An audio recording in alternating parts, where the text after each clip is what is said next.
Hello দর্শক, আসসালামু আলাইকুম। কেমন আছেন সবাই? আশা করছি সবাই অনেক ভালো আছেন। আমিও আল্লাহর রহমতে অনেক ভালো আছি। আজ আবারও হাজির হয়ে গেলাম অসম্ভব মজার সকাল বিকালে নাস্তার রেসিপি নিয়ে। এই নাস্তাটি তৈরি করা একেবারে সহজ, সময় খুব কম লাগে। ঘরে থাকা সামান্য কিছু উপকরণ দিয়ে ঝটপট এই নাস্তাটি তৈরি করে নিতে পারবেন। আশা করছি আমার আজকের এই রেসিপিটি আপনাদের কাছে অনেক ভালো লাগবে। তো চলুন রেসিপিটি দেখে নিচ্ছি। এই রেসিপিটি তৈরি করার জন্য এখানে আমি 2টি আলু গ্রেটার দিয়ে গ্রেট করে নিয়েছি। একইভাবে 2টি গাজর গ্রেটার দিয়ে গ্রেট করে নিয়েছি।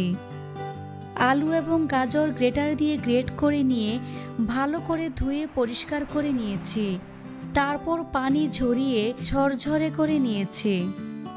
দেখুন, ঠিক এইরকম চিকন এবং পাতলা করে নিয়েছি। গাজরটাকেও একইভাবে চিকন করে গ্রেট করে নিয়েছি। দেখুন, এর মধ্যে একটুও পানি নেই, একেবারে ঝরঝরে করে নিয়েছি। এবার এর মধ্যে 2টি ডিম দিয়ে দিচ্ছি। দিয়ে দিচ্ছি 2 চা চামচ পরিমাণ কাঁচামরিচ কুচি,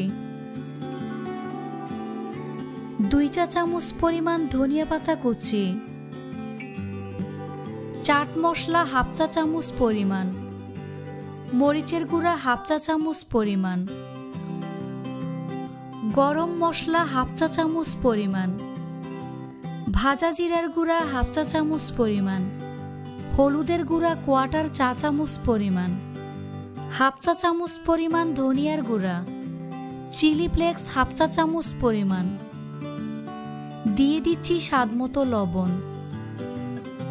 1/2 কাপ পরিমাণ ময়দা দিয়ে দিচ্ছি। এবার সবকিছু একসাথে ভালো করে মিশিয়ে নেব।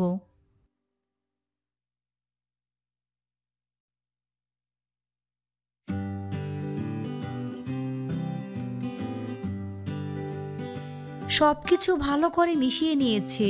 দেখুন, এইরকম আঠালো মিশ্রণ হয়েছে। এখন চুলা একটি ফ্রাই প্যান বসিয়ে এর মধ্যে পরিমাণ মতো সয়াবিন তেল দিয়ে দিচ্ছি।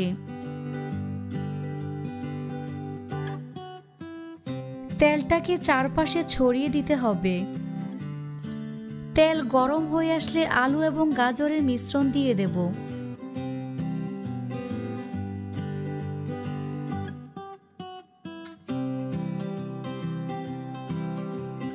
এখন মিশ্রণটি চারপাশে ছড়িয়ে দেব এবং সব দিক সমান করে নেব, যাতে করে সব দিক সমান থাকে।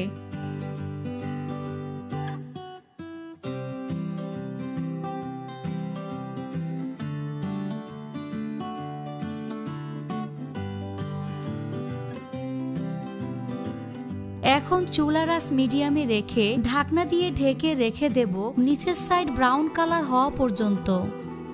নিচের সাইড হালকা ব্রাউন কালার হয়ে আসলে ঢাকনা সরিয়ে উল্টে দেব।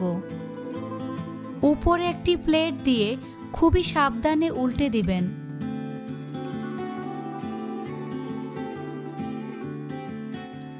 আবারও ঢাকনা দিয়ে ঢেকে রেখে দেব সবজিগুলো সম্পূর্ণ সিদ্ধ হওয়া পর্যন্ত।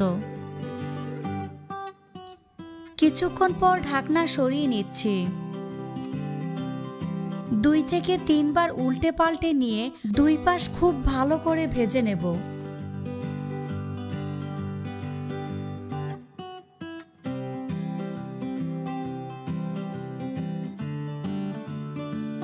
তো নাস্তাটি 2 পাশ সমান করে ভেজে নিয়েছি। এখন চুলা থেকে নামিয়ে প্লেটে নিয়ে নেব। নাস্তাটি কেটে আপনাদের একটু দেখিয়ে দিচ্ছি। হাতে যখন সময় কম থাকবে তখন নাস্তাটি ঝটপট বানিয়ে নিতে পারেন। এই নাস্তাটি খেতে অনেক বেশি ভালো লাগে। আশা করছি আমার আজকের এই রেসিপিটি আপনাদের কাছে অনেক ভালো লেগেছে। ভালো লাগলে অবশ্যই একটি লাইক দিবেন। চ্যানেলটি সাবস্ক্রাইব করার অনুরোধ রইল। আজ এখানে বিদায় নিচ্ছি। সবাই অনেক ভালো থাকবেন। আল্লাহ হাফেজ।